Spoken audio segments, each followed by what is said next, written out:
Standing up in McKinney, this is According to Callus, coming to you on the 19th of April, the year of our Lord 2024. It is a Friday. It is episode 623. I was going to do a snappy thing for today, but I was listening to some music this morning, which I don't do all that often anymore, and I found a John Schlitt album. Now, if you don't know who that is, you're missing out. He used to be the lead singer for Head East, and then he jumped over to Petra about 1986, and he went with them until they all retired. And from time to time, they'll do a reunion show or whatever, but he did a solo album, if you will, and one of the songs was Faith and Freedom. And that kind of inspired, well, at least the genesis of where I'm going to go today. And before we get there, let me remind you that this is a labor of love. This is my attempt to just get a dissident voice out there, right? Something other than what we get 24/7 from everybody else, the approved press. Every little bit that you do to help me makes a big, big difference. So I'm going to remind you one more time for this week. Like, share, and subscribe to this program. Please tell your friends, share it to your friends. Follow me. Join me on the social media of your choice. I've got a page and a group over at Facebook. I'm a pro at Gab. I still drop in at MeWe. And sooner or later, I'm going to figure out how to get to some of these other places. I'm told Rumble's the place to be. We'll see.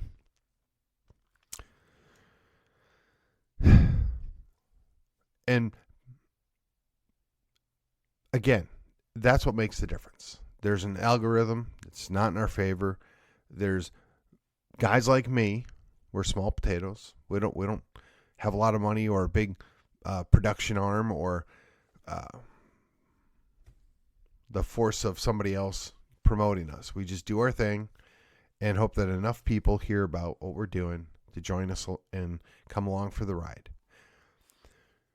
The feedback that I get, I got to say, is not a lot, but I get some. And the feedback that I get that's actually constructive or productive, I really, really appreciate. And I get to hear from people, honestly, all over the state of Texas, and I ran across a guy from Oklahoma. So it means a lot to me. It's helpful. We're just going to keep on doing what we're doing. So here we go on with the program. Okay, Faith of Our Fathers. That's it's a Friday 5, so I got five little vignettes here, if you will. The Faith of Our Fathers. So, for whatever reason, the specter of Christian nationalism has reared its head again. And it's by the same people it always is. These little sellout quasi-Christian leaders, right? The faux conservatives, the people that wring their hand over anything that anybody slightly to the right of them does, all the while they act to placate the crazy leftist progressives and basically make peace and hold out fig leaves to the progressive wing of the Christianity, right? The progressive church.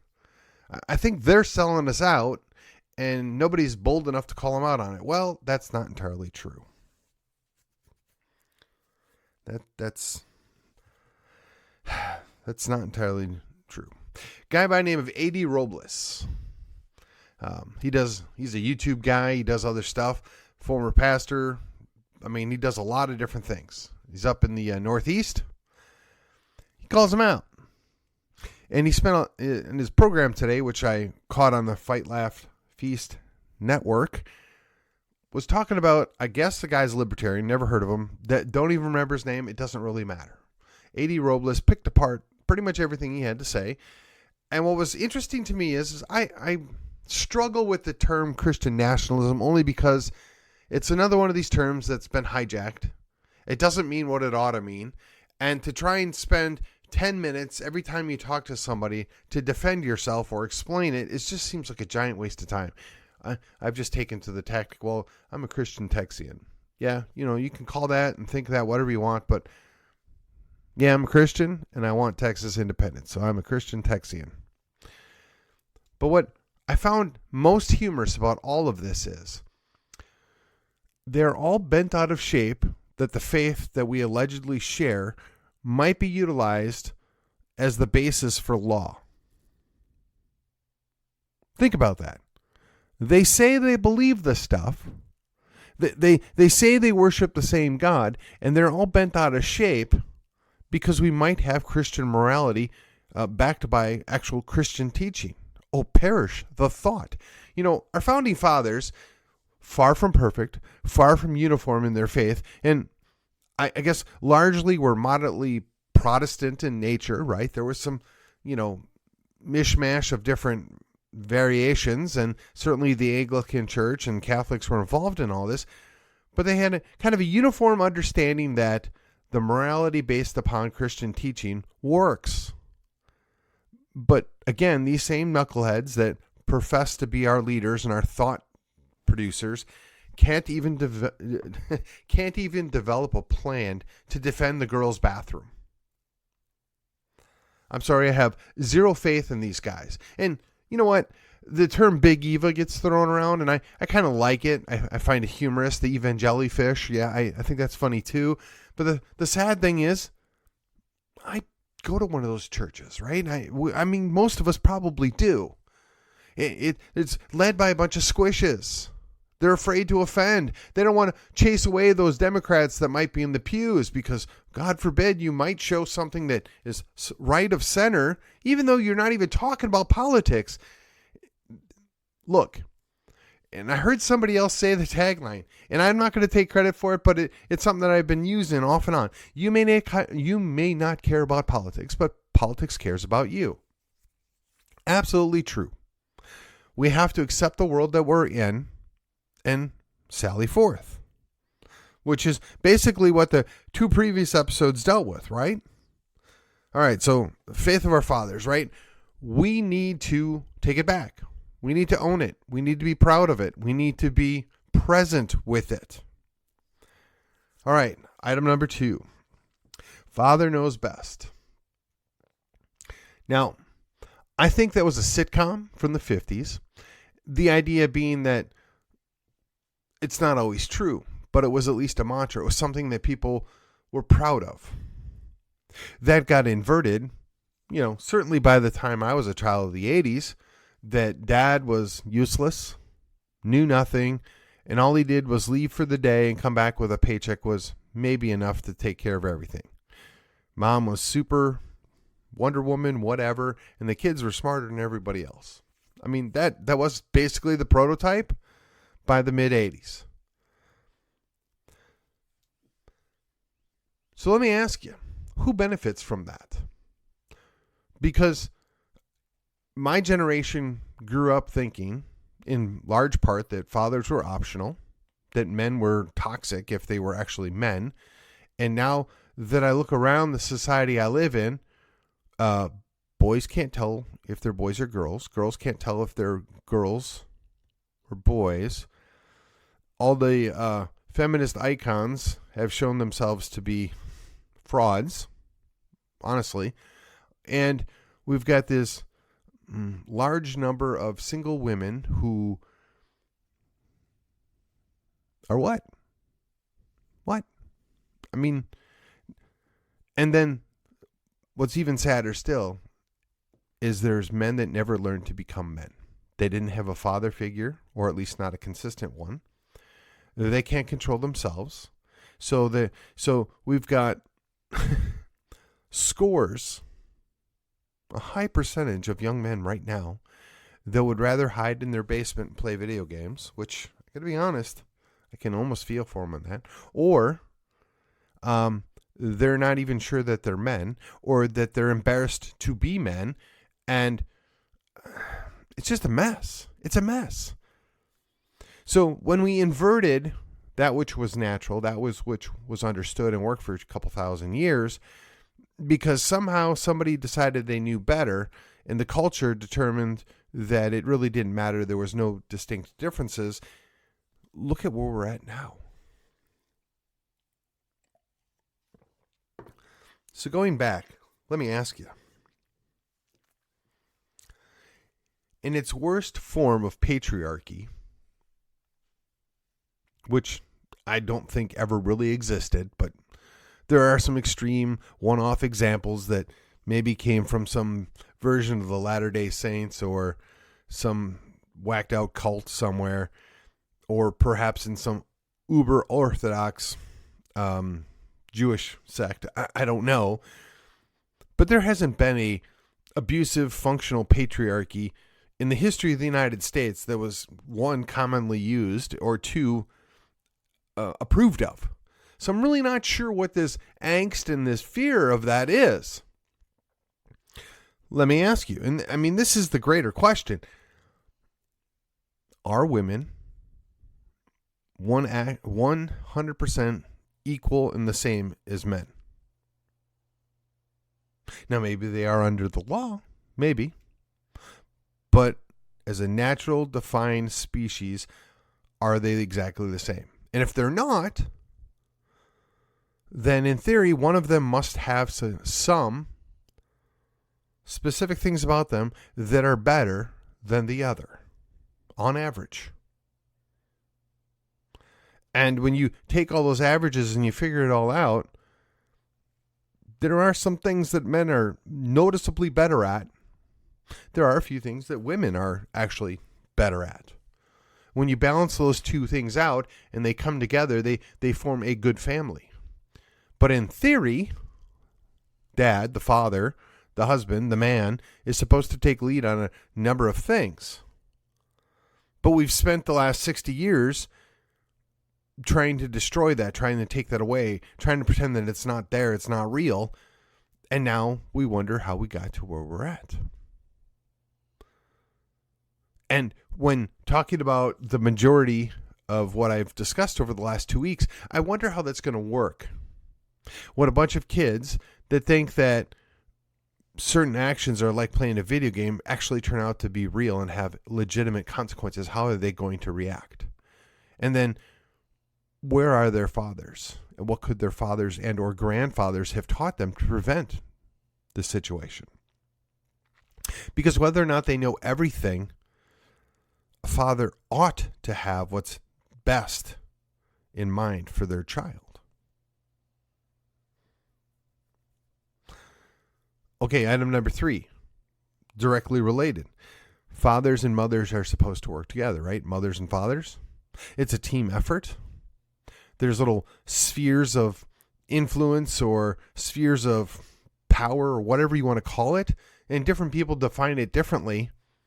But overall, there's supposed to be a protection from the father and a nurture from the mother. Yes, there's overlap. Yes, it's not, but as a general rule. And some would throw in provision and a couple other things in there, but to me, provision is under protection. I mean, we're just looking at the most basic thing here.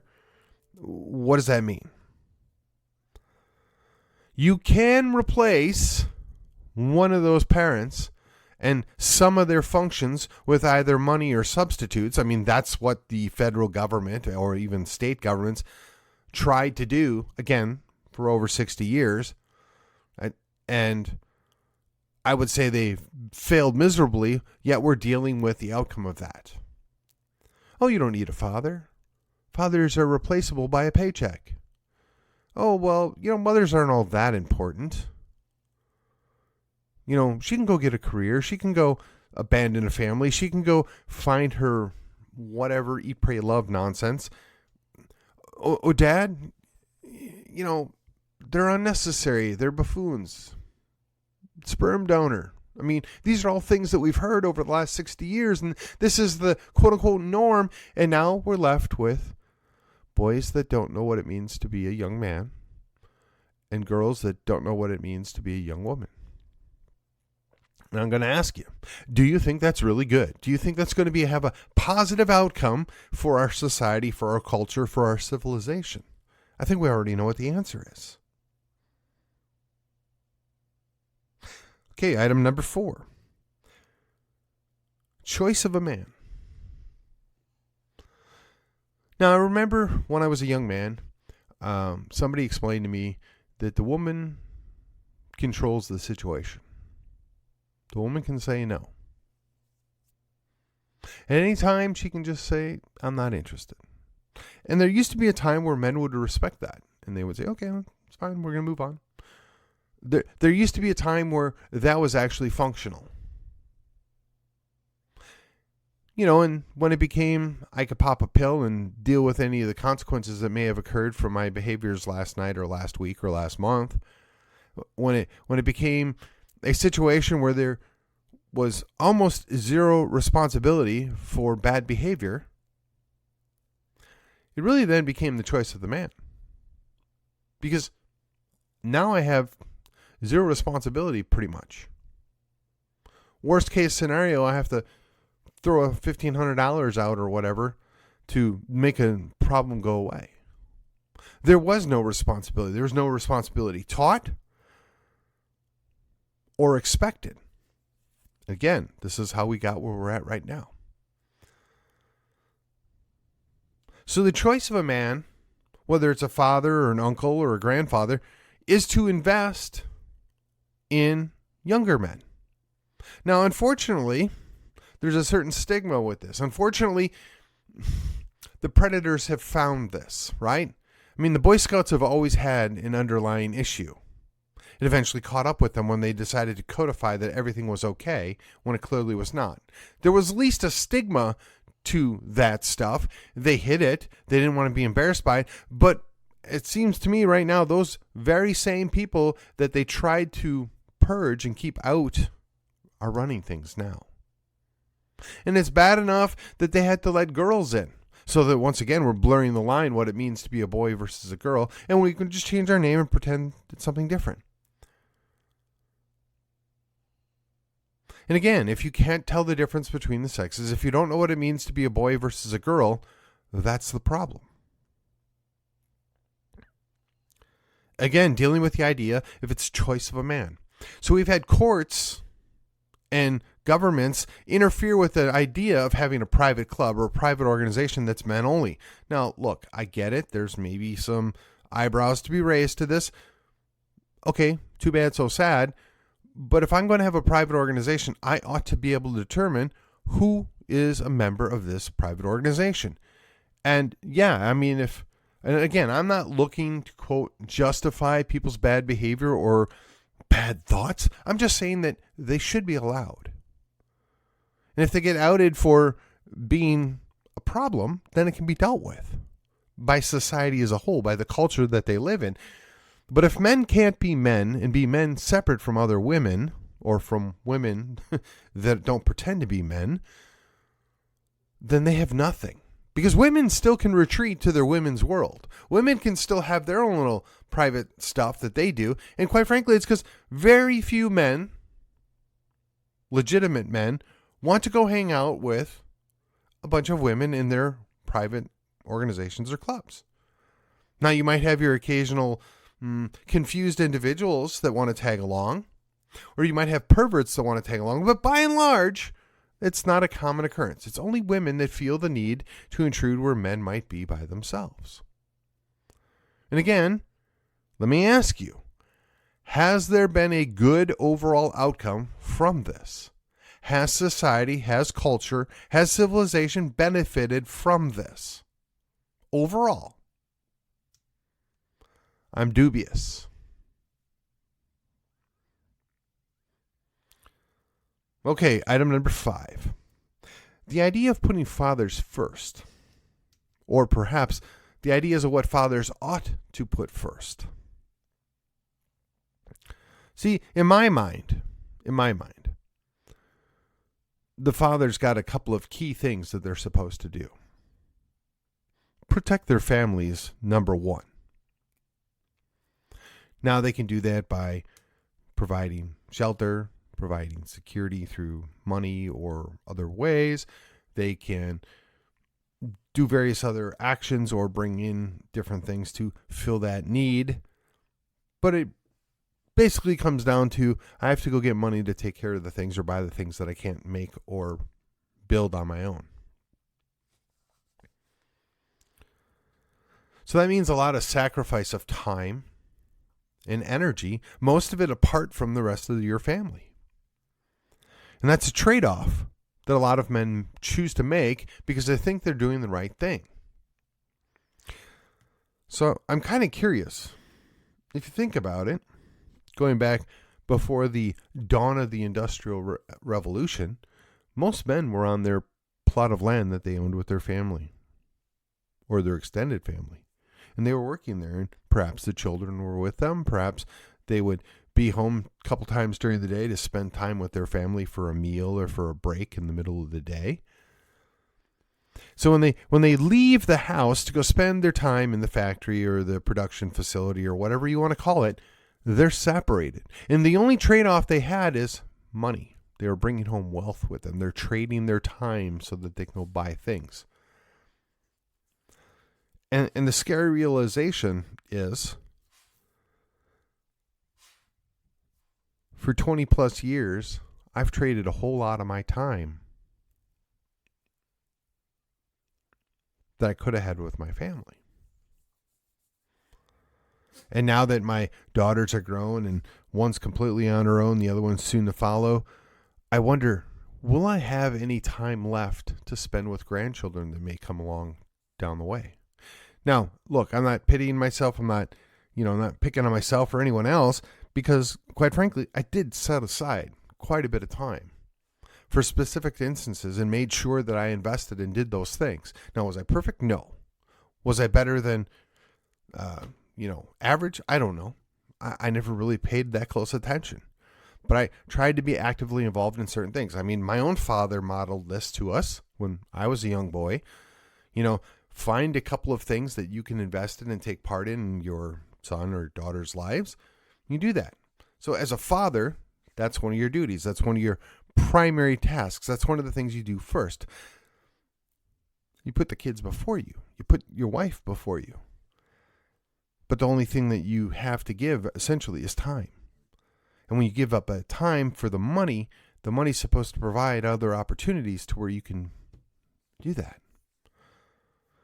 So now that I look at myself and, I'm north of 50 years old and one daughter completely off on her own, the other one soon to follow, I think to myself, am I going to be in a better situation when and if grandchildren come along? Now, I sincerely hope and pray that I'm going to have a number of grandchildren that I'm going to be able to invest time in when they come along. And I'm going to be able to be there and be that interactive grandfather, that I will be done with my long work day years and I can invest in that. But honestly, I don't know, because we don't know what's going to happen tomorrow.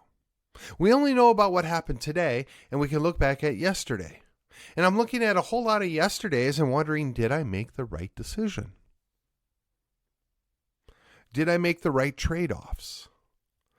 And to ask myself that today just causes me to second guess the very things that I did when I made the best decision I had available to me at that time with the information that I had.